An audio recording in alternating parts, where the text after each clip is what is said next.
Hey everyone, it's Rochelle here with Losing It on Keto. And in this video, what I have for you is the best, I know people say that, but I'm telling you that in this case it's true, the best keto bread, let alone PSMF bread, that you've ever had, both in terms of taste and texture. If you're looking for a texture that is a texture of quote-unquote real bread, and if you're looking for more of a rustic type bread, okay, because that's what this is, and I'll explain that. Now, I made this before. I actually filmed it, and I'm updating the filming of that. It's scheduled to be released, but I'm going to delete that and replace it with this one, because I had 3 issues with that, and at the time I called it version 1.0 and said this was so good, it warranted working with it a little bit more. Well, I did that and I've perfected it. Okay, I am going to, this is not my recipe, although I found ways to improve this recipe that I'm going to share with you. I'm going to link to the recipe in the description so that Like Hot Keto gets the foot traffic. Okay, but I'm going to point out to you in the notes, the video description, what changes that I believe one needs to make to have it perfected. Okay, so I said I had 3 issues. So first of all, the one I made, in fact, I have a little bit of it left, and I showed this on that camera. I may splice it in here, but this was the size of the slices I was getting, just this tall. Okay, and in fact, I am going to splice that in to show you that. So I wanted more height. Secondly, it was crumbly. And so I've got all the, it wasn't even crumbs, it was pieces of the bread, as you can see here, were just falling off. So the bread did not hold together. And I'm going to show that here too, because I think I have a better view in what I filmed before. And then third, it had a strong nutritional yeast taste. So those were the things that I was looking to improve upon. And I believe I've achieved all of that. So let's talk through this. So I have egg whites beaten into stiff peaks. It's just egg white and cream of tartar. And by the way, that's one of the changes, which I'll document. This recipe calls for vinegar or apple cider vinegar to whip the egg whites. I tried that. The egg whites stayed liquidy. So I don't know how one achieves stiff peaks with apple cider vinegar or vinegar, but didn't work for me. Therefore, I don't recommend it. So that's one. Now, the rest of the ingredients, which I'm going to fold in, okay? So we have whey protein isolate. I've got salt in here. And then I have nutritional yeast, and I'm going to combine these and whisk them together. And then I have allulose. And the first time I made this, I only did a tablespoon of allulose. This time I did 2. And so another thing that I would recommend is using allulose and 2 tablespoons of it. And then I have golden ground flaxseed. And in my prior version that I perfected, I was confused because I had ground flaxseed. And based on Like Hot Keto's pictures, it's like, how come she doesn't have these brown specks in hers like I did? And so I realized, while I had golden, I'll show you this, while I had golden flaxseed on hand, what I had in my container was just ground flaxseed meal. So you can see the color difference between the two. And I don't know if this is like almonds, like when you get the skins removed. I'm not sure. I haven't researched the difference between ground flaxseed and ground golden flaxseed meal. But this doesn't have that darkness. So I'm assuming the skins have been taken off the seeds. But anyways, I'm curious to know, does this lift it even more? Because like I said, even the version I perfected used the flaxseed ground, so it had the darker. So I'll bet you I even get more lift with this. So I'm just adding all the dry ingredients together, and I'm going to fold them into my egg white mixture. And I didn't give measurements on most of these ingredients because I want you to go to Keto's recipe to get that. And my brother has asked me to make him this bread because on my birthday I made him a turkey sandwich, and he said, oh my God, this is, and I've always made his keto bread. And he said, oh my God, this is the best bread you have ever made. So I thought it was worth filming this with all that I've learned and the tips that I can pass along to you. And I'll splice in, like I said, some of the visual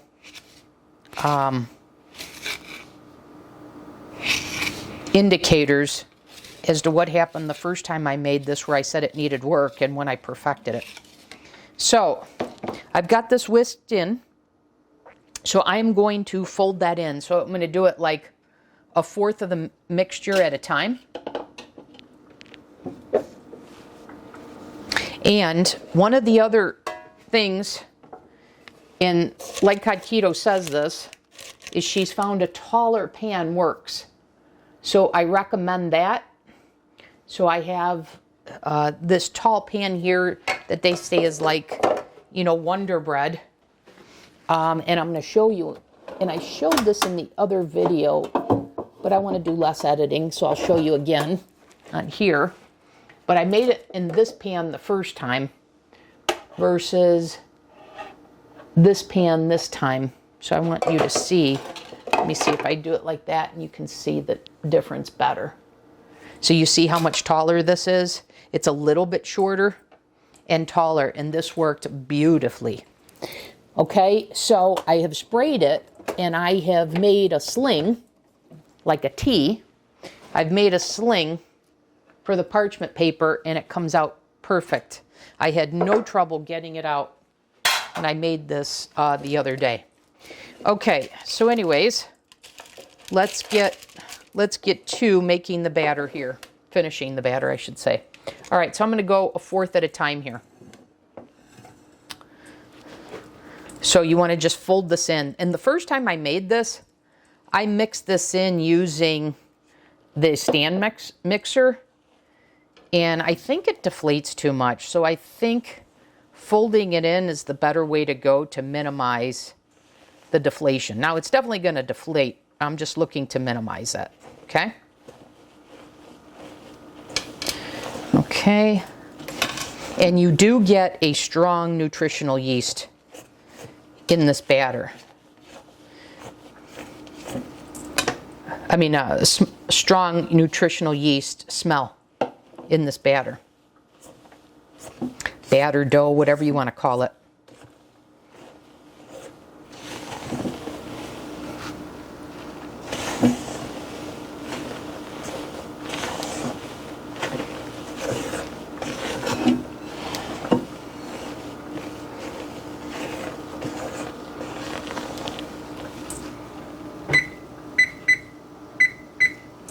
I hadn't wanted to preheat the oven because I didn't want it to deflate my egg whites while I had them sitting here while I was talking to you. Okay, another. And then one more increment of the dry ingredients. And you can see it's deflating, but that's okay. It still has a lot of air in it.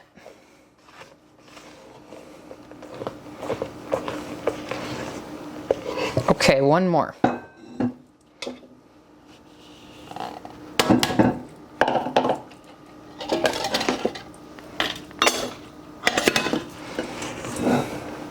Now while I'm mixing this in, I wanted to share something with you. I want to talk to you about these egg whites. Normally I use Kirkland's, but mine were frozen. And the other day, I ran to the store and I got these organic ones, and I had no problem getting stiff peaks with them. But for some reason today, before I came on the camera, I tried to do this 3 times and had to dump it. So I could not get stiff peaks. I don't know what is up. So, I don't know. So I just went to the store. I got a different brand, Lucerne. And first attempt, they whipped up just like you saw here. So, I don't know. I didn't have any water, any fat, nothing like that. I did it the exact same way I always do it. I've never had that problem before, other than when I tried to use the apple cider vinegar or vinegar like this recipe calls for. But, so, I don't know. But I did want to share that. So sometimes, I don't know. I don't know if there's something in the organic egg whites, but I did this the other day with that and I had no problem. So go figure. I don't know. Anyways, this is ready to go. Okay, and I'm going to go ahead and pour that in. And you know what? It's been a little while since I prepared this pan. And the parchment paper isn't sticking to the side. So let me just give that a squirt to get that to stick there. There we go. I'm going to do the same thing on the other side.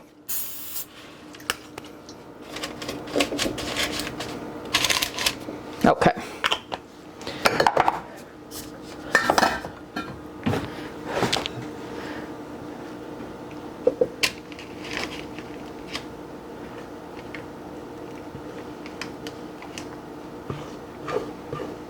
And this pours out very easily, very different than the PSMF, the BBBE batter. Because these ingredients are heavier. The nutritional yeast and the golden flaxseed meal.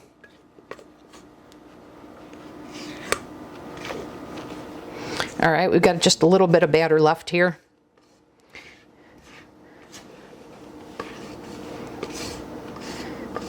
And I'm going to bake this for 40 minutes.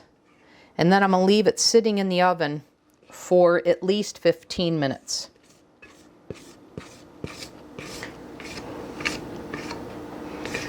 Okay, this is all good. Let me get the last of this out.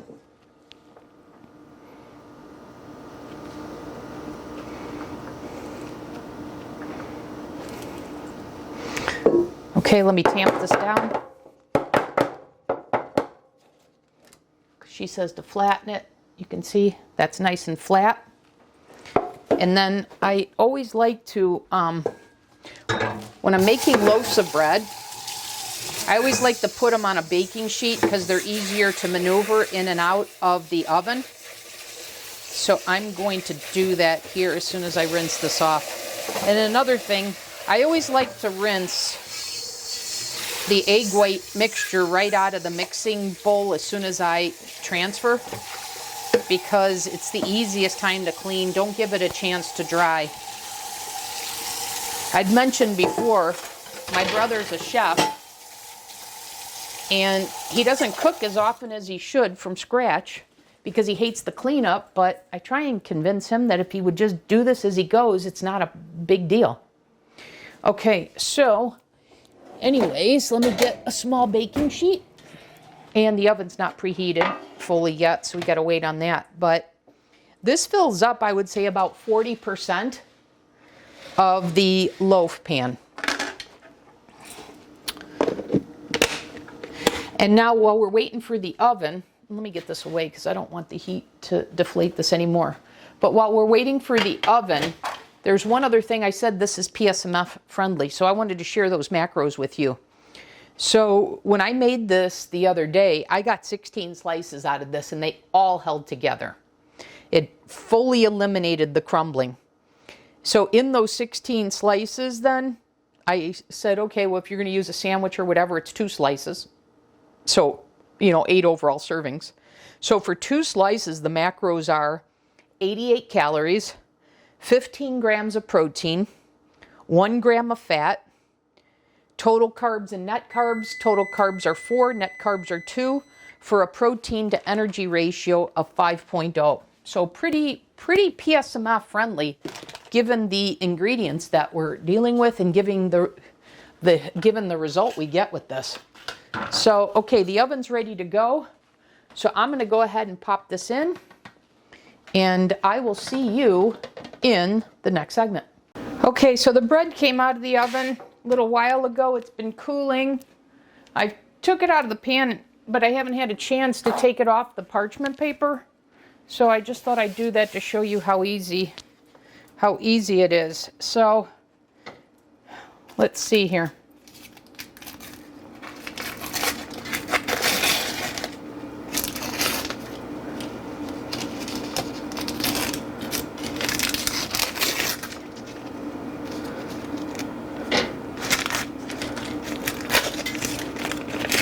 And then you could see the effect of the allulose and how this is browned up so nicely. So, like I said, came out of the parchment paper. Look at that, you guys. Is that beautiful or what? I think it's cooled enough to slice. So let me get this out of the way, and then I'm gonna slice this up. Look at this beautiful loaf of bread.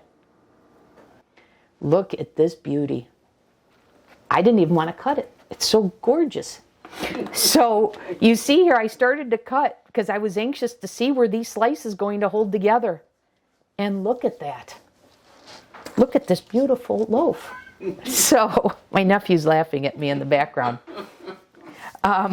So problem solved there, and I used a different bread pan. So I used this one versus the one Indigo Neely had recommended for her PSMF loaf. So I think the camera's picking up. Look at how much taller this bread loaf is than that. And this is what Pris Frank said from Like Hot Keto, who developed this recipe, that she found this recipe worked better with a taller bread loaf pan. And if it's not the cause, it's a contributing factor as to how I got the bigger slices. And I can't recommend this bread more highly. It is the most bread-like bread in keto, regardless of PSMF. It's the most keto bread, regular bread that I found in keto, and I'm getting validation from that from other family members. So there you have it, you guys. I'll summarize in the video description, but I highly recommend you making this bread. Thanks for watching. I'll see you in the next video.